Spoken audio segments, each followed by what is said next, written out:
গল্পটি শেষ পর্যন্ত শুনলে আপনার চোখের পানি আটকে রাখতে পারবেন না। চারদিকে সানাই বাজছে, খুব সুন্দর করে সাজানো হয়েছে চারপাশটা। তারপরও আমি খুব ভালো করে সব কিছু দেখছি যে ঠিক আছে কিনা। সানাইয়ের সুরটা আমার ঠিক ভালো লাগছে না। ম্যানেজারকে ডেকে বললাম, বন্ধ করেন এই বাজনা। আমার ম্যানেজার সবাইকে থামিয়ে দিল। আমি বললাম, এটা কি ধরনের সুর? ম্যানেজার বললেন, সরি স্যার, আমি ঠিক করে নিচ্ছি। এরপর আমি ম্যানেজারকে বললাম, একটা কথা মনে রাখবেন ম্যানেজার সাহেব, এটা আমার জীবনের সবথেকে বড় ইভেন্ট, এইখানে যেন কোনো কিছুর কমতি না হয়। ম্যানেজার বললেন, স্যার আপনি কোনো চিন্তা করবেন না, আমি সব কিছুই দেখছি। এরপর আমি সামনের দিকে হাঁটতে লাগলাম।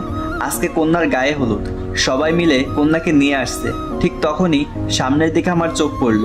আমি যেন আকাশ থেকে পড়লাম, থ হয়ে দাঁড়িয়ে গেলাম। হঠাৎ একটা স্টাফের সাথে আমার ধাক্কা লাগলো। ম্যানেজার এসে তাকে নিয়ে গেল, কিন্তু আমার চোখ ওই জায়গাতেই আটকে গেল। আমার সামনে থাকা মানুষটাও আমার দিকে অবাক হয়ে তাকিয়ে আছে। কি হচ্ছে কিছুই বুঝলেন না তো? চলেন এবার আপনাদের বুঝিয়ে বলি। আমার সামনে দাঁড়িয়ে আছে সেই মানুষটা যার বিয়ের আয়োজন আমি এত জাঁকজমকভাবে করছি। সামনে দাঁড়িয়ে থাকা মানুষটার নাম নীলিমা। নীলিমা আমাকে বলল, এত বছর পর তুমি আবার কেন আমার সামনে এলে, একটা প্রতারক বেঈমান হয়ে? আমি চুপ হয়ে দাঁড়িয়ে আছি। নীলিমা বলল, কি হলো, আমার প্রশ্নের উত্তর দাও। আমি বললাম, আমি তোমাকে কি বলবো আর কিভাবে বলবো কিছুই বুঝতে পারছি না। নীলিমা বলল, তুমি জানো সেদিন আমি সারা রাত তোমার জন্য অপেক্ষা করেছিলাম। আমি এই আশায় ছিলাম হয়তো তোমার কোনো বিপদ হয়েছে, তাই আসনি। কি এমন হলো যে আমাকে এত স্বপ্ন দেখিয়ে সেদিন তুমি একটা প্রতারকের মতো পালিয়ে গেলে? আমি বললাম, সেদিন আমি পালিয়ে যাইনি নীলিমা। নীলিমা বলল, তাহলে সেদিন কি হয়েছিল আমাকে বলো। নিলয়, আর চুপ করে থেকো না। তাহলে চলেন আজ থেকে 5 বছর আগে কি হয়েছিল সেটাই আপনাদের বলি।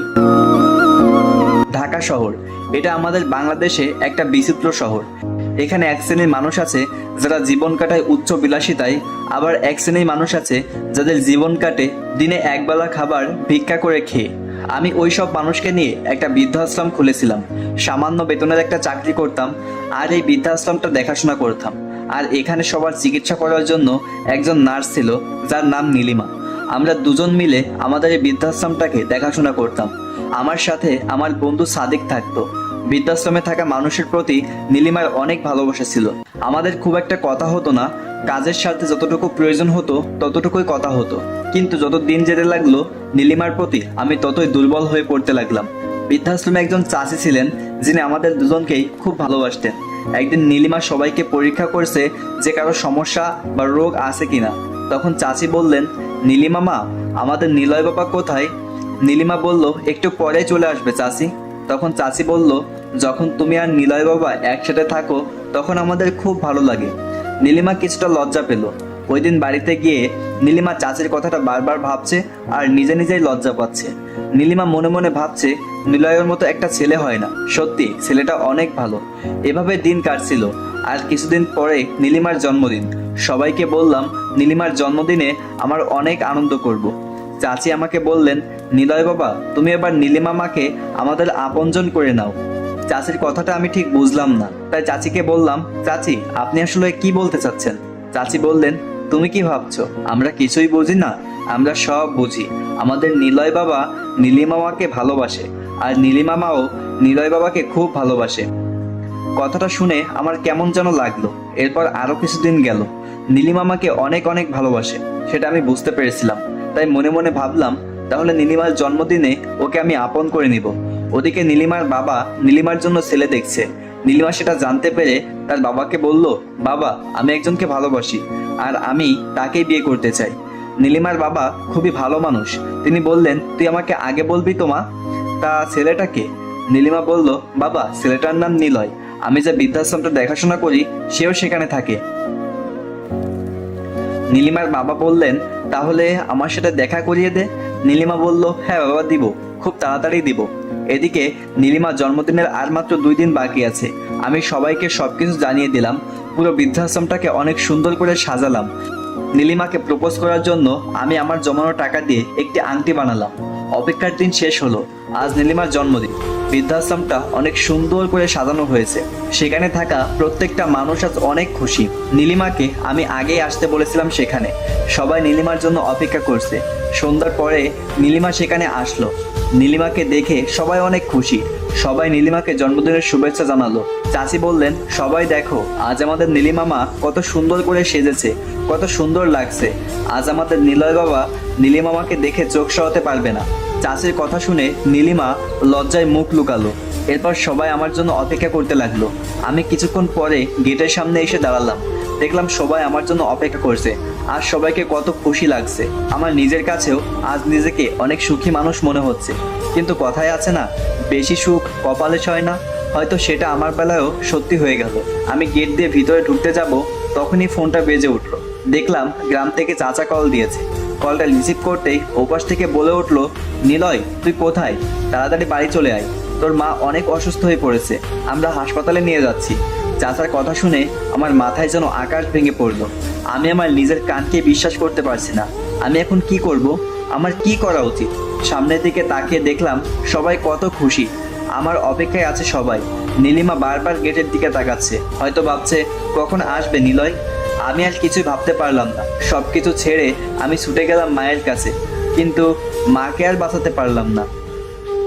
সেদিনের ঘটে যাওয়ার সব কিছুই নীলিমাকে বললাম। নীলিমা অঝরে কেঁদে যাচ্ছে। নীলিমা আমাকে বলল, আমাকে অন্তত একটা ফোন দিয়ে বলতে পারতে। আমি বললাম, আসলে তাড়াহুড়োয় কখন যে ফোনটা পকেট থেকে পড়ে গিয়েছিল তা আমি টের পাইনি, আর সিমটাও মায়ের নামে ছিল, তাই আর তুলতে পারিনি।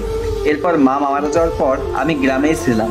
গ্রামে কিছু জমি ছিল, সব কিছু বিক্রি করে আমি চট্টগ্রামে এই ইভেন্ট ম্যানেজমেন্টের জায়গাটা করি। আর আজ দেখো আমার জীবনের সব থেকে বড় ইভেন্ট, যেখানে আমি ঢাকঢোল পিটিয়ে আমার নীলিমাকে বিদায় জানাতে চলেছি।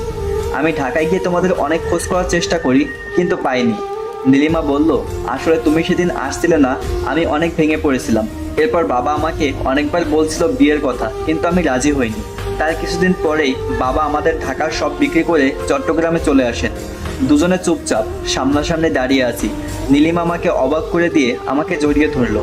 আমি কি করব বুঝতে পারছি না। দূর থেকে নীলিমার বাবা সবকিছুই দেখে ফেললো। নীলিমা আমাকে বলল, আমি একবার নিলয়কে খুব কাছ থেকে হারিয়েছি, কিন্তু আমি এইবার আর হারতে চাই না। তুমি যেভাবেই হোক আমার বিয়েটা আটকাও প্লিজ নিলয়। নীলিমা আমাকে ছেড়ে দিল। এরপর সেখান থেকে চলে গেল।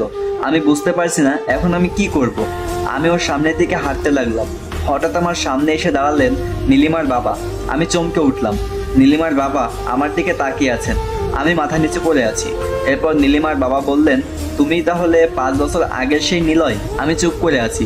নীলিমার বাবা বললেন, 5 বছর আগে যখন তুমি আসোনি, তাহলে এখন আর এসো না। আমি বললাম, পরিস্থিতির দায় কি শুধু আমার একার? নীলিমার বাবা আমার হাত ধরে বলতে লাগলেন, দেখো বাবা, আমার সব আত্মীয় স্বজনরা এখানে আছে। আমি চাই না সবার সামনে আমার মান সম্মান নষ্ট হয়ে যাক।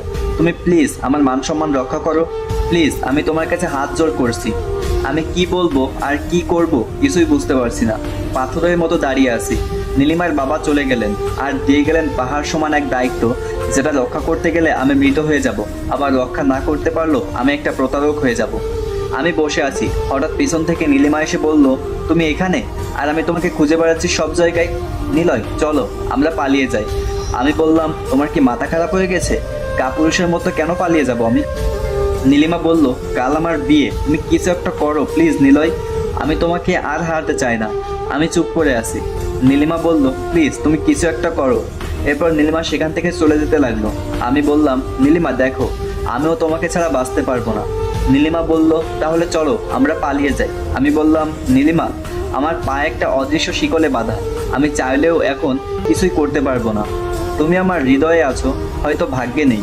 এ কথা বলে চোখের পানি মুছতে মুছতে সেখান থেকে চলে এলাম। আজ খুব কান্না করতে ইচ্ছা করছে। নীলিমাকে 5 বছর পরে পেয়েও আজ তাকে হারাতে হচ্ছে। আর কিছুক্ষণ পরে নীলিমা অন্য কারো হয়ে যাবে। চোখের পানি বাধা মানছে না। সন্ধ্যায় নীলিমাকে সাজানো হচ্ছে। বরের বাড়ির সবাই চলে এসেছে। আমি নীলিমার ঘরের সামনে গিয়ে দাঁড়ালাম।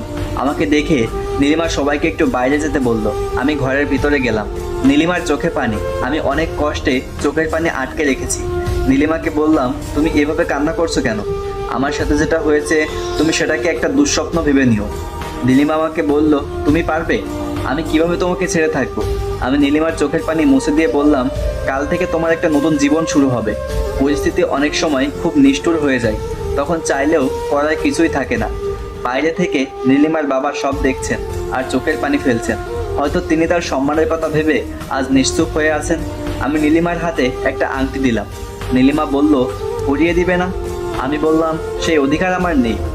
একই হাত, একই আংটি, আজ শুধু দেওয়ার ধরনটা অন্যরকম। আমি আর নিজেকে সামলাতে পারছি না, চোখের পানি আর আটকে রাখতে পারছি না। নীলিমার কাছ থেকে চলে আসলাম। কিছুক্ষণ পরে সিঁড়ির দিকে আমার চোখ পড়ল। অপলক দৃষ্টিতে তাকিয়ে আছি আমি সিঁড়ির দিকে। নীলিমাকে আজ একটু বেশি সুন্দর লাগছে। শেষবারের মতো তাকে দু চোখ ভরে দেখে নিচ্ছি। আর কিছুক্ষণ পরেই হয়তো নীলিমা অন্য কারো হয়ে যাবে। আমার বুকের ভেতর হাহাকার করে উঠছে। মনে হচ্ছে আমার বুকের ভেতর সবকিছু ওলট পালট হয়ে যাচ্ছে। নিজের চোখের সামনে নিজের ভালোবাসার মানুষের বিয়ে হয়ে যাচ্ছে, আর নীরবে নিভৃতে আমাকে তা দেখে যেতে হচ্ছে। নীলিমাকে নিয়ে বরের পাশে বসানো হলো। কাজী সাহেব শুরু করলেন বিয়ের কাজ। আমি আর নিজেকে ধরে রাখতে পারছি না। আমার দু চোখটা বন্ধ হয়ে যাচ্ছে। বুকের ভেতর মনে হচ্ছে কেউ একজন একটা পাহাড় বসিয়ে চাপ দিচ্ছে। নীলিমা আমার চোখের সামনে অন্য কাউকে কবুল বলতে যাচ্ছে। আমি পিছন দিকে হাঁটা শুরু করলাম। সেখানে আর দাঁড়িয়ে থাকা আমার পক্ষে সম্ভব না। আমি নিজ হাতেই কুরবানি করলাম আমার হৃদয়ে থাকা ভালোবাসাকে। গল্পটি কেমন লাগলো অবশ্যই সবাই কমেন্ট করে জানাবেন। আর হ্যাঁ, যদি গল্পটি ভালো লেগে থাকে তাহলে অবশ্যই একটা লাইক দিবেন, এবং আমাদের চ্যানেলে নতুন হয়ে থাকলে অবশ্যই চ্যানেলটিকে সাবস্ক্রাইব করে পাশে থাকা বেল আইকনটি বাজিয়ে দিবেন।